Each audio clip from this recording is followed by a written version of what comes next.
চেনা মুকুট ধরে রাখার লক্ষ্য নিয়ে আবারও সাফ মিশনে নামছে বাংলাদেশ। হ্যাট্রিক শিরোপা জয়ের মিশনের প্রথম ম্যাচে আফ্রিদাদের প্রতিপক্ষ মলদ্বীপস। টুর্নামেন্টের শুরুটা জয় দিয়ে করতে চায় লাল সবুজের প্রতিনিধিরা। অন্যদিকে প্রথম ম্যাচে ভারতের কাছে হারের ক্ষত জয় দিয়েই দূর করতে চাইবে মলদ্বীপ। ম্যাচটি শুরু হবে বাংলাদেশ সময় রাত ৮টায়। মিশন এবার মুকুট ধরে রাখার। দক্ষিণ এশিয়ার ফুটবলে নিজেদের শ্রেষ্ঠত্ব অক্ষুণ্ণ রাখতে আবারও সাফের মঞ্চে বাংলাদেশের বাঘিনীরা। আফ্রিদারিতদের সামনে লক্ষ্য একটাই, হ্যাট্রিক শিরোপা। আর সেই মহাকাব্যের প্রথম অধ্যায়ে বাংলাদেশের প্রতিপক্ষ মালদ্বীপ।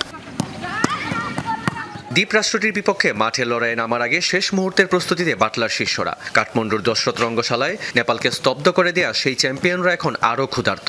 শুরুতেই ছিল নিখুঁত পাসিং আর বল পজিশন ধরে রাখার হাড্ডাহাড্ডি লড়াই। ৬ বনাম ৬ জনের ছোট দলের এক হাই ইন্টেন্সিটি ম্যাচ। মাঠের প্রতিটি ইঞ্চির জন্য যেন যুদ্ধ করেছেন ফুটবলাররা। এরপরই কোচ পিটার বাটলার শিষ্যদের নিয়ে মেতে ওঠেন ট্যাকটিক্যাল মাস্টার ক্লাসে। পজিশনিং আর ম্যাচের রূপ পরিবর্তনের মুহূর্তে কিভাবে নিজেদের শেপ ধরে রাখতে হবে তা যেন মুখস্থ করিয়ে নিলেন মাস্টার মাইন্ড কোচ।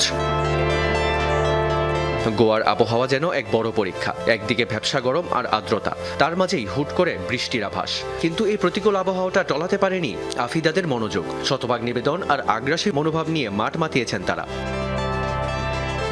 প্রতিপক্ষ মালদ্বীপের অবস্থা এখন অনেকটা ছেঁড়া পালের নৌকার মতো। টুর্নামেন্টের শুরুতেই ভারতের কাছে তারা হজম করেছে 11টি গোল।